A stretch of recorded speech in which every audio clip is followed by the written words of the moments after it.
Opa, bom dia! Olha o nosso Super Esporte aí nessa segunda-feira, 21 de setembro de 2015. Dia da gente falar tudo sobre a 27ª rodada do Campeonato Brasileiro, com destaque para o líder Corinthians, que com 2 gols do Jadson venceu o clássico contra o Santos na Arena de Itaquera. No Pacaembu, o Palmeiras fez a lição de casa, bateu o Grêmio por 3-2 e voltou ao G4 do Brasileirão. Com o resultado, o Verdão derrubou o São Paulo para a 5ª colocação, já que o tricolor visitou o Avaí e perdeu por 2-1 na ressacada. Temos ainda para você a goleada do Atlético Mineiro sobre o Flamengo, com um golaço do Dátulo, a vitória da Ponte Preta, os gols da rodada aqui do Brasil. É tudo isso e muito mais com o Flávio Prado aqui nos estúdios. Mas para a gente começar, vamos para Trestles, na Califórnia, onde foi definida na última sexta-feira a 8ª etapa do Mundial de Surf. E apesar do bom desempenho dos brasileiros nas ondas californianas, quem roubou a cena foi o australiano e tricampeão do mundo Mick Fanning. Após eliminar Gabriel Medina nas semifinais, Fanning venceu a final contra o Adriano de Souza, o mineirinho, em duelo que valia também a liderança do ranking. Na decisão, com a nota de 9,77 em uma das ondas, o australiano somou 17,44 no total contra 16,44 do mineirinho. A Liga Mundial de Surf, agora liderada por Mick Fanning, volta à ativa no dia 6 de outubro com a etapa em Senhos, na França, a 9ª do circuito. Em dezembro, a gente tem a 12ª edição do Troféu Mesa Redonda. Você já pode votar para eleger os melhores jogadores desse Campeonato Brasileiro 2015. É só você ir lá no site do troféu mesaredonda.com.br e montar a sua seleção. Então a gente está aí, eu quero escolher um jogador que eu gosto mais. Você pode ou escolher o jogador ou o time completo. Vamos escolher, deixa eu ver, o Dátulo, é isso? Vamos de Dátulo, que fez um golaço contra o Flamengo. Tá aí. Aí eu escolhi o Dátulo, vou lá computar meu voto e assim você segue e vai marcando os jogadores que você mais gosta. Lembrando sempre de agradecer muito a Lux Color, a Baltec e a Kron, que estão com a gente em mais essa edição do Troféu Mesa Redonda. Vamos de Campeonato Brasileiro. Em Santa Catarina, o São Paulo visitou o Avaí, perdeu por 2-1 e terminou a 27ª rodada fora do G4. Confira. Na ressacada, Marquinhos cobrou falta com perfeição e colocou o Avaí na frente do São Paulo. 1-0. O tricolor paulista chegou ao empate ainda no primeiro tempo. Breno aproveitou a bola dentro da área e chutou forte no meio das pernas do goleiro Wagner.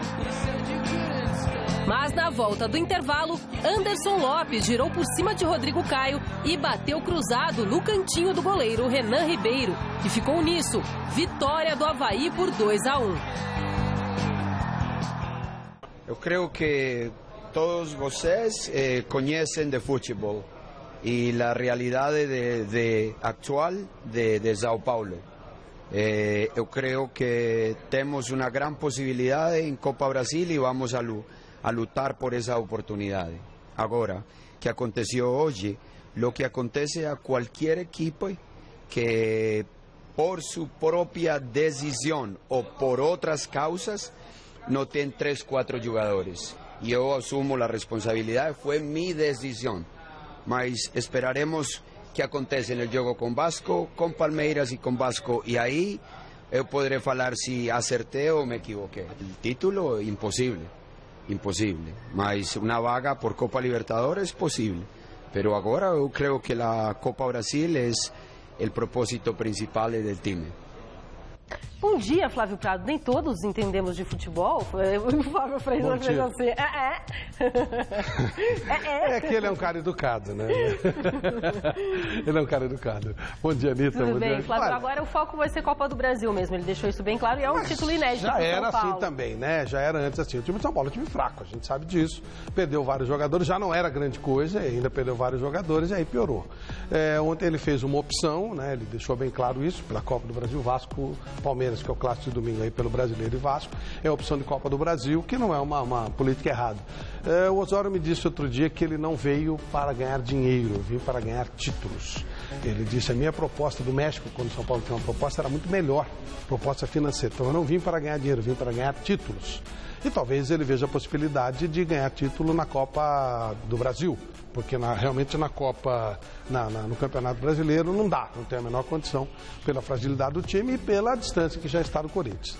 Não pode ficar essa frescura. Quando ganha, ótimo. Quando perde, é toda a contestação.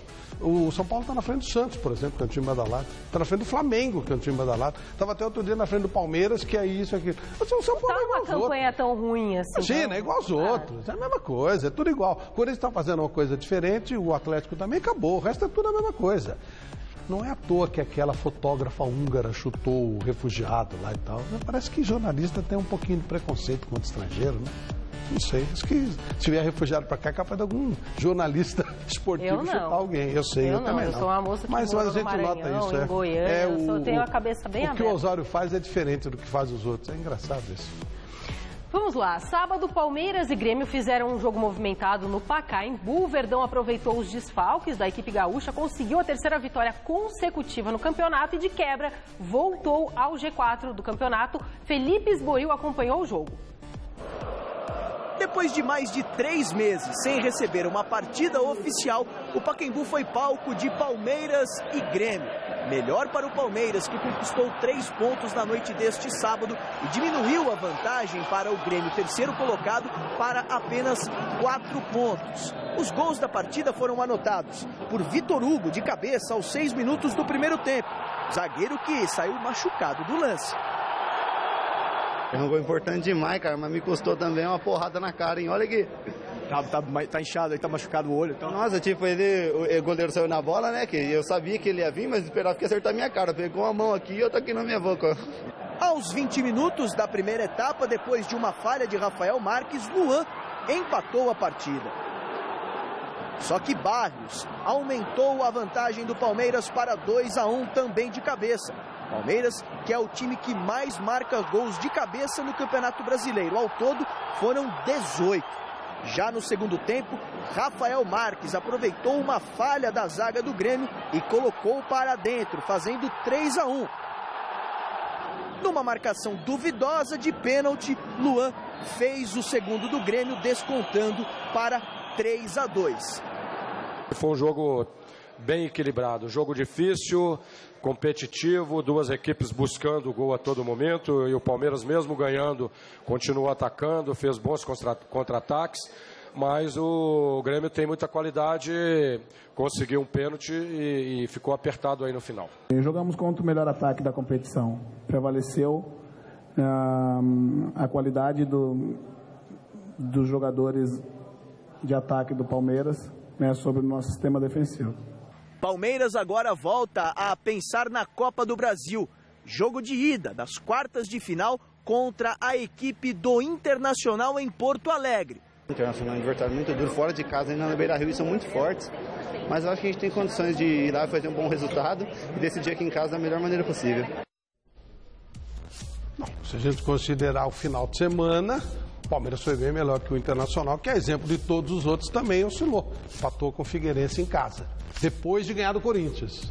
Então, normal, né? Mas quem garante isso? Com a bela atuação do Palmeiras no sábado, contra um Grêmio que também está oscilando, que perdeu do São Paulo no final de semana em casa e depois ganhou do Atlético Paranaense fora de casa. Mas o Palmeiras mereceu ganhar esse jogo. 3-2 nem contou bem a história do jogo, não. O Palmeiras foi melhor do que o Grêmio o tempo inteiro. Se o Grêmio tivesse vencido, ele poderia ter se aproximado mais, pelo menos em tese, do Atlético e do Corinthians. Só que no final, o Corinthians e o Atlético também ganharam bem no domingo.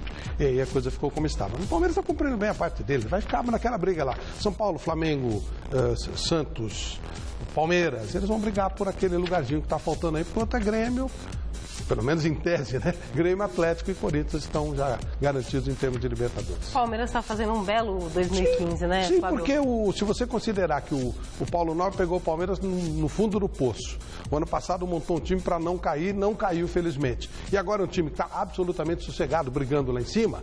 Você tem que considerar que esse é um time para ser montado e moldado para ganhar título no ano que vem. Esse ano está cumprindo bem a parte dele, tá ok, é normal isso. Legal. Em Itaquera, o líder Corinthians recebeu o Santos, dominou o jogo do começo ao fim e com 2 gols do Jadson garantiu a vitória. A história desse jogo você confere na reportagem do Fernando Gavini. Manhã de domingo de muito calor e mais de 42 mil torcedores encheram o Itaquerão. Tudo para ver o Corinthians vencer o Santos pela primeira vez na temporada. Nos 4 jogos anteriores contra o rival, foram 3 derrotas e um empate. Mas desta vez, tudo foi diferente. O Timão dominou o jogo desde o começo e criou as melhores chances. O problema é que a bola só foi entrar num lance polêmico. O árbitro Flávio Guerra deu pênalti cometido por Zeca em Wagner Love depois que foi avisado pelo assistente Rogério Zanardo e acabou expulsando o jogador errado. David Braz, que não estava no lance, recebeu o cartão vermelho. E agora fica a dúvida. O que aconteceu no lance? Por que ele marcou o pênalti? Quem fez o pênalti? Que o juiz não sabe. E por que eu fui expulso? Ele não sabe quem fez o pênalti, quem marcou o pênalti. Ninguém sabe quem marcou o pênalti. Porque logo no começo o juiz faz assim o sinal de que nada aconteceu e depois ele tem a ideia de marcar o pênalti. Todo mundo viu, tem as imagens aí. Espero que as pessoas sejam inteligentes. Quem está... possam ver isso daí, STJD, CBF, possam ver isso daí e analisar e a justiça seja feita. Como eles punem quando a gente erra, que possa ser punido esse árbitro que ele acabou errando. Infelizmente ele acabou errando. O resultado foi contestado pelos santistas por conta da arbitragem, mas não pelo que aconteceu dentro de campo. O próprio Ricardo Oliveira admitiu a superioridade do adversário. Nós não jogamos bem, isso é fato, reconhecemos que não estivemos num grande dia. E eu acho que depois do pênalti, eu acho que foi muito determinante a marcação do pênalti e aí nós acabamos sofrendo essa derrota. Não tirando os méritos da equipe do Corinthians, que jogou muito bem hoje. O Corinthians acabou com um jejum de 6 meses sem vencer um clássico paulista. E agora vai ter a semana toda para descansar, já que só volta a jogar no próximo domingo contra o Figueirense. O Santos, por outro lado, joga na quarta-feira contra o mesmo adversário, só que pela Copa do Brasil. Acho que o nosso time fez uma grande partida, acho que fez uma das melhores. Primeiro tempo, assim, acho que foi muito superior. Assim, o Santos criou, o Vanderlei foi muito bem, fez grandes intervenções. Segundo tempo equilibrou um pouco pelo cansaço, pela temperatura, mas acredito que nosso time foi bem superior hoje e conseguiu mais uma vitória. Não, a gente tem que ter cabeça no lugar, não se empolgar nesse momento. Claro que a gente deu um grande passo nesse jogo de hoje, a gente precisava dessa vitória. Mas a gente tem que continuar da mesma maneira, com humildade, trabalhando firme, jogando futebol. Flávio, ontem não teve jeito. No Mesa Redonda o assunto foi o clássico e foi naturalmente aquele pênalti e o David Braz ter sido expulso de maneira errada, né? Expulsaram um jogador errado. Essa é uma versão. Bom, primeiro, pênalti absolutamente indiscutível. Zeca erra a bola, derruba o Wagner Love. Aí entram algumas questões e ontem esse é o motivo do debate. Ontem o Godoy, árbitro FIFA, deu as colocações dele. Claro, ele tem uma opinião um pouco acima dos outros porque ele é um árbitro FIFA, então não dá para discutir. Como eu vi, primeiro, pênalti absolutamente indiscutível. Para mim, não era lance de eminência de gol. Não existe último homem, tá, gente? O último homem é uma coisa ridícula. Senão, no futebol feminino, não teria como marcar pênalti. Então, não tem último homem. É lance eminente de gol ou não? Para mim, não. Para mim, a bola está sob descontrole do Wagner, há um zagueiro ali atrás e há o Vanderlei abafando. Então, não era lance para expulsão pela falta.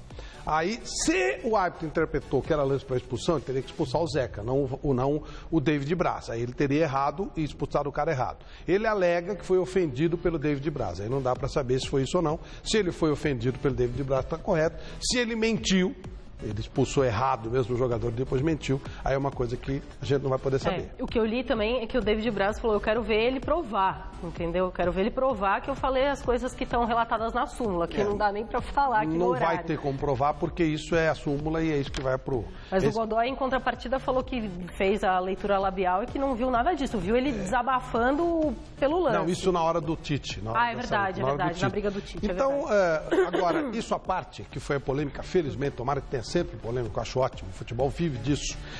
A vitória do Corinthians é indiscutível. Primeiro tempo o Corinthians foi muito melhor, segundo tempo o Santos melhorou um pouquinho, aí podemos dizer que o jogo foi equilibrado até o gol e depois só deu o Corinthians. O Corinthians acertou a maneira de jogar contra o Santos. O Santos, em 4 jogos nesse começo de ano, ele tinha vencido 3 com todos os méritos empatados, um tendo sido melhor. Portanto, o Tite trabalhou, mérito do Tite. Ele botou o Elias para impedir que o Lucas Lima jogasse. O Elias não jogou, o Lucas Lima não jogou. Matou a velocidade do Santos através dessa marcação de meio campo e por isso o Corinthians foi superior. Às vezes você é superior e não ganha, mas ontem o Corinthians foi superior e ganhou meritoriamente, independentemente da polêmica que felizmente aconteceu.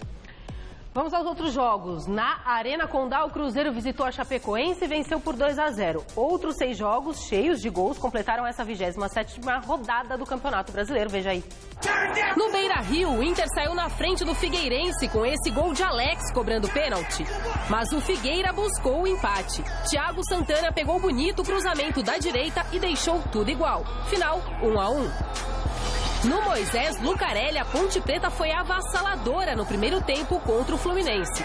Nos primeiros 45 minutos, a Macaca abriu 3-0. Borges, Fernando Bob e Marlon contra foram os responsáveis pela alegria da torcida da casa. Já na segunda etapa, logo no recomeço da partida, Gustavo Scarpa conseguiu descontar, mas o estrago já estava feito. Final, Ponte Preta 3, Fluminense 1. No Serra Dourado, o Goiás não teve problemas para bater o Joinville por 3-0. Fred, nessa meia bicicleta, abriu o contador. Depois, Eric tratou de fechar a conta.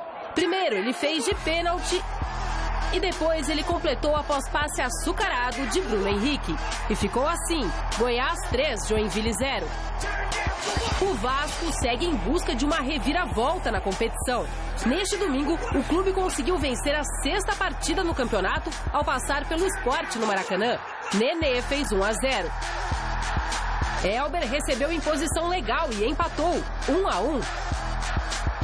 Mas o zagueiro Rafael Vaz subiu no segundo andar para anotar o segundo do Vasco e definir. Final 2-1 Vasco.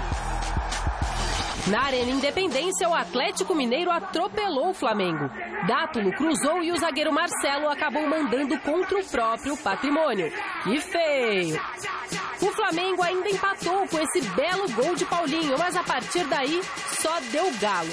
Gemerson aproveitou a falha de marcação no alto e anotou 2 gols de cabeça. E para finalizar, Dátulo passou como quis por Pará, com direito a uma caneta e mandou lá no cantinho do goleiro Paulo Vitor. Que golaço! E ficou assim, hein? Final Atlético Mineiro 4, Flamengo 1. No clássico, Atletiba melhor para os donos da casa. 2-0 para o Coxa, com os 2 gols saindo ainda na primeira etapa. Henrique Almeida e Negueba fizeram os gols da partida. O que você falou? Tomar gol de Negueba é demais no clássico. Nossa senhora, ô Milton Mendes. Do Negueba não, pô, mas vamos lá. Vamos ver a classificação? Eu e você, você e eu, juntinho. Vamos lá. Então, Corinthians com 57 pontos no primeiro lugar. Atlético Mineiro com 52 em segundo, Grêmio com 48 em terceiro e o Palmeiras fechando aí o G4 com 44. Na sequência, São Paulo com 42, o Flamengo com 41, assim como o Inter com 41. Em oitavo, temos o Santos com 40, Atlético Paranaense com 38, Ponte Preta, do querido Flávio, com 37. O Sport, que agora está com o Falcão como técnico, com 37 pontos, Fluminense com 34, Cruzeiro com 33, Coritiba com 33, em 15º, Avaí com 32, Goiás com 31, Chapecoense com 31, Figueirense com 28, Vasco que conseguiu subir uma posição com 23 e o Joinville que foi lá para o fim, para a lanterna com 23 pontos. Não é isso, Flávio? É, e curiosamente o Godoy lembrava ontem de um detalhe. 3 times de Santa Catarina entre os 4 piores e o grande adversário, o grande inimigo político do Marco Polo Leonero é o presidente da Federação de Santa Catarina.